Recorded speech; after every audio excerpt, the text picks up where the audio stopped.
Today, of course, today we have a lot of technology. At my time, it's the rider with the engineer, with the mechanics. We can talk about. We don't have any information from anybody, just from the riders. That's the only feedback you had. I mean, you could send someone out to watch, and they just go, "You're crazy. I wouldn't ride that thing."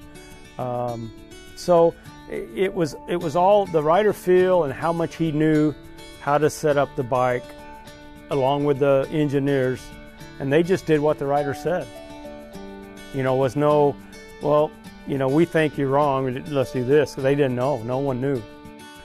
It wasn't till the mid-90s that we started to understand what a motorcycle really did.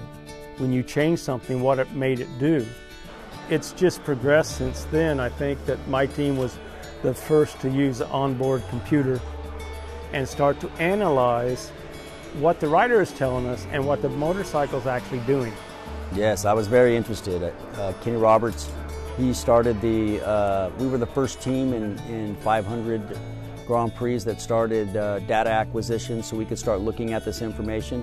Of course, this was very new in the paddock, and not so many teams were looking at this the way that we were. And for me, the rider, it was very interesting because what I was seeing and feeling on the bike was looking a lot different on the data. But back at that time, it just there was not enough. The technology was not small enough or fast enough.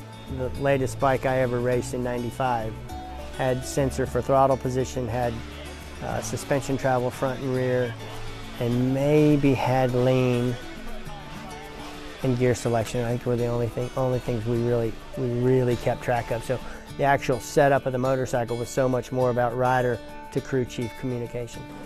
When I was competing, you know, the data was still important, and the Japanese engineers especially, and the direct mechanics were looking at it. But again, it come down to the feel, you know, and the engineers would point things out, and we could certainly resolve some of the problems that we had with the way I'm explaining and what the data was doing.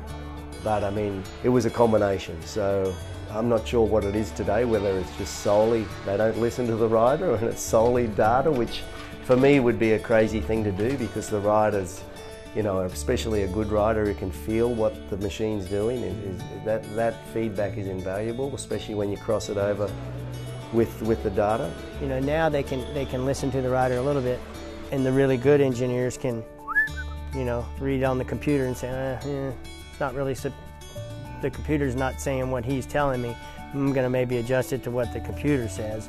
You know, whether the suspension's all the way on the bottom or whether it's just got a firm feeling it's not quite there. I think still today the data is just as important, and I think maybe some of the teams and manufacturers are forgetting how important the rider's input is, because as much as the data tells them one thing, what you feel on the bike is something completely different. So not always, but many times it's like that. And I think, you know, I still think you could run at the front and win races almost without a computer. You know, they can look at things and find those finer details, yes, but all in all it comes down to what the rider is feeling and what the rider wants from a bike, and I think it's still the most important factor in it.